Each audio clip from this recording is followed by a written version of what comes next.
అందరికీ నమస్కారం. అందరూ ఎలా ఉన్నారండి? మీరందరూ బాగుండాలని కోరుకుంటున్నాను. ఇక్కడ డైలీ వ్లాగ్ అయితే చేశానండి. అంటే నేను ఒక 2 రోజులుగా అయితే చేస్తున్న వ్లాగ్ మాట. ఇదైతే మార్నింగ్ టైము. అప్పుడు నేను మార్నింగ్ లేచిన తర్వాత ఆల్రెడీ దోసల పిండి అయితే ప్రిపేర్ చేసి పెట్టుకున్నానండి నైట్. ఇక్కడ వచ్చి నేను టమాటా చట్నీ అయితే చేస్తున్నానండి. దోశల్లోకి టమాటా చట్నీ బాగుంటుంది కదండి. ఇక్కడైతే మనం వేపించనగపప్పు అలాగే మినపప్పు వేగించుకున్న తర్వాత పచ్చిమిర్చి ఎండుమిరపకాయలు అలాగే కాస్త ఉప్పు జీలకర్ర టమాటోస్ అన్నీ కలిపి వేగించుకోవాలండి. అంటే ఇవి సిమ్మి మీద మగ్గనిస్తుంది అనమాట. ఉప్పు కూడా వేసాను. ఇప్పుడైతే జీలకర్ర వేస్తాను, చూస్తున్నారు కదా. ఇలా సిమ్లో నెమ్మదిగా సన్న మంట మీద వేగించాలి. మన ఛానల్ ఎవరైనా మొదటిసారిగా చూస్తే దయచేసి సబ్స్క్రైబ్ చేసుకోండి, అలాగే లైక్ చేయండి, షేర్ చేయండి ఫ్రెండ్స్, కామెంట్ కూడా చేయండి. ఇప్పుడైతే ఈ వీడియోలో ఇంకా నేను చింతపండు వెల్లుల్లిపాయలు వేసాను కదా, వేసి అయితే మిక్సీ పట్టేశానండి. టమాటా చట్నీ అయితే ప్రిపేర్ చేసేసాను. ఒక పక్కన పిల్లలకి స్కూల్ టైం అవుతుందని చెప్పి ఇవాళ పప్పు టమాటో చేశాను. పక్క దోశలను అయితే కాల్ చేసుకుంటున్నాను అనమాట. ఒక పక్క వంట పని, ఒక పక్క టిఫిన్ పని. ఈ 2 పనులతో కూడా ఇంకా ఉదయాన్నే మనం సతమతం అయిపోతాం కదండి. వాడు వెళ్ళిన తర్వాత మనం రిలాక్స్డ్గా కూర్చొని ఇలా అయితే నేను టిఫిన్ చేస్తున్నాను అనమాట.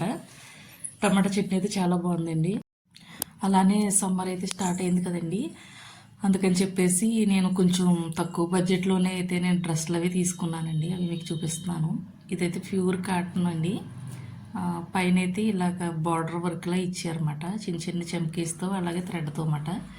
క్లాత్ అయితే చాలా మెత్తగా ఉందండి.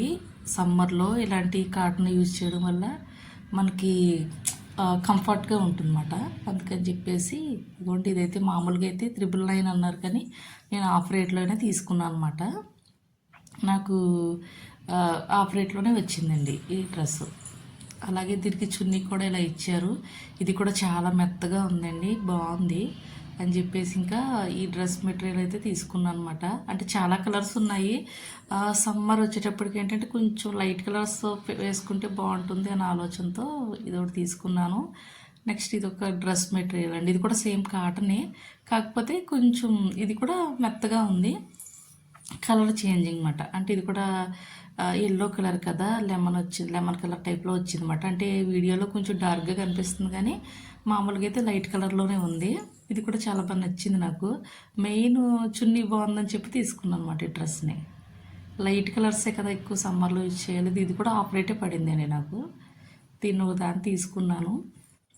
దీని మీద చున్నీ కూడా బాగుంది అన్నమాట. సరే, అందులోకి ఇప్పుడు వచ్చి చున్నీలన్నీ కూడా ముందు చున్నీ చూసుకుంటానండి. డ్రెస్ సెట్ చేసుకునేటప్పుడు చున్నీ చూసుకుంటాను. అంటే నా పొడవకి సరిపోతుందా లేదా అన్న ఆలోచనతో తీసుకుంటాను. చున్నీ మాత్రం కొంచెం లైట్గా మిక్స్లా, సిల్క్ మిక్స్లా అనిపించింది ఫస్ట్. తర్వాత మళ్ళీ చూస్తే కొంచెం పర్వాలేదు, మెత్తగా ఉందండి. ఇంకా అందుకని తీసేసుకున్నాను అనమాట. మెయిన్ టాప్ అండ్ బాటమే కదా బాగుండాలి, అందుకని చెప్పి డ్రెస్ మెటీరియల్స్ని తీసుకున్నాను అనమాట. తర్వాత వచ్చి మా పిల్లల కోసం అని చెప్పి ఇప్పుడు కొత్తగా ట్రెండ్లీలో ఉన్నాయి కదా ఈ స్పేస్ సిల్క్ టైపు శారీస్. లోపలేమో డార్క్గా కలర్ కనిపిస్తుంది, పైన ఏమో ఇలాగ మెరుస్తూ ఉంటుంది కదండి. ఇది 4 మీటర్స్ క్లాత్స్ అన్నమాట. మా ఇద్దరు అమ్మాయిలకి తీసుకున్నాను.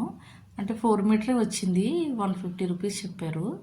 అలా 2 కలర్స్ అయితే తీసుకున్నాను అనమాట. ఇలా వాళ్ళకి ఫ్రాక్స్ కుడదాములే మనకి కుదిరినప్పుడు అని చెప్పేసి ఇలా అయితే తీసుకున్నాను అనమాట. అంటే మిషన్ ఐటమ్స్ కూడా తీసుకున్నానండి కొన్ని. నేను వెళ్ళిన చోటే తీసుకున్నాను అనమాట. ఇదిగోండి, ఇలా అయితే మన దగ్గర స్టిచ్చింగ్ చేసేటప్పుడు పిన్స్ అవసరం పోతాయి కదండి, అందుకని చెప్పి తీసుకున్నాను. తర్వాత ఈ ఫ్లవర్స్ కూడా చాలా నచ్చాయి నాకు ఎందుకో. నా దగ్గర కొంచెం గోల్డ్ కలర్ పోస్టులు ఉన్నాయి. సరే, అవి వేసి ఏదో డిజైన్ చేద్దాము అన్న ఆలోచనతో తీసుకున్నాను. ఇదేమో లెగ్ కర్వ్ స్కేల్ అటండి, దీన్ని తీసుకున్నాను అనమాట. అంటే మనం డ్రెస్లో స్టిచ్ చేసినప్పుడు మనం ఈజీగా డ్రా చేసుకోవడానికి ఉంటుందని చెప్పేసి దీన్ని అయితే తీసుకున్నాను. ఇది 70 రూపీస్ పడిందండి నాకు. ఆ చెమ్కీస్ కూడా 25 రూపీస్ పడిందండి ఒక్కొక్కటిని. చూస్తున్నారు కదా, ఇదైతే ఇలా ఉంది ఇవట. సరే, మనం ట్రై చేద్దాము. ఇలాగా పంజాబీ డ్రెస్లో నేనే స్టిచ్ చేసుకుంటాను కాబట్టి ఇంకా ఇలా అయితే తీసుకున్నాను. మనం కొలిచినాక ఒకసారి స్ట్రైట్ రావు కదండి, అందులోకి ఒక షేప్ దిగమాట. మనం కొంచెం దాన్ని పట్టి పట్టి గీయాలని చెప్పేసి నేను ఇట్లా అయితే దీన్ని అయితే తీసుకోవడం జరిగింది. చాలా బాగుంది అన్నమాట. తర్వాత వచ్చి ఉమెన్స్ డే రోజు నేను బ్యాంగిల్స్ తీసుకున్నాను అనమాట. ఇవి మామూలుగా ఇంట్లో మనం వేసుకుంటాం కదండి, డైలీ యూస్ టైపే. సరే అనేసి అని చెప్పి ఇలా ఒక 2 జతలు అయితే తీసుకున్నాను. అలా మధ్య మధ్యలో కొనుక్కుంటూ ఉంటానండి, రోజు కాదు. నా దగ్గర లేవు బ్యాంగిల్స్ అనుకునేటప్పటికి, ఉన్నాయి వేరే వేరే కలర్స్. సో ఇవి బాగున్నాయి అన్న ఉద్దేశంతో ఇంక ఇదైతే తీసుకున్నాను అనమాట. తర్వాత ఇది ఒకటి లేస్ అన్నమాట. ఆల్రెడీ నేను ప్లెయిన్ కలర్స్ తీసుకున్నాను కాబట్టి వాటి మీద అయినా వేయచ్చు, శారీకి అయినా వేయచ్చు. నా దగ్గర ఆల్రెడీ ప్లెయిన్ శారీస్ ఉన్నాయండి, అందుకని చెప్పి ఇంకా సరేలే అని చెప్పి ఒకటి తీసుకున్నాను. తర్వాత హుక్స్ ప్యాకెట్ కూడా తీసుకున్నాను అనమాట. 2 తీసుకున్నానండి, నా దగ్గర 2 ఉన్నాయి. మా బ్లౌజ్ కూడా నేనే స్టిచ్ చేసుకుంటాను కాబట్టి మొన్న ఆల్రెడీ బ్లౌజ్ స్టిచ్ చేయడం చూపించాను కదా, దానికి ఆల్రెడీ హుక్స్ లేవండి, అందుకని చెప్పి ఇలా తీసుకున్నాను. ఇక్కడైతే నేను డైనింగ్ టేబుల్ని డెకరేట్ చేశానండి సరదాగా. సరే అని చెప్పి ఇలా వీడియో అయితే తీస్తున్నాను అనమాట. దానికి గ్రీన్ది వేసాను. ఆల్రెడీ నేను అది కట్ చేసి మనీ ప్లాంట్ తెచ్చేటప్పటికి అది ఆఫ్ కట్ అయిపోయింది. ఏంటి ఇలా ఉంది అనుకున్నాను. సరేలే అని చెప్పేసి ఇంకా ఇలాగా డైనింగ్ టేబుల్ మీద అయితే దీన్ని పెడుతున్నాను అనమాట. అలా పెట్టాను. పెట్టిన తర్వాత సరేలేని సరదాగా మీకు గ్రీనిష్గా అంటే ఇంట్లో అలా మధ్య మధ్యలో మనం గ్రీన్ కలర్ చూస్తూ ఉంటే అదొక హ్యాపీనెస్ కదండి, అందుకని చెప్పి సరదాగా దానిలా డెకరేట్ చేసుకుంటూ అలా చూపిస్తున్నాను వీడియో మీకు.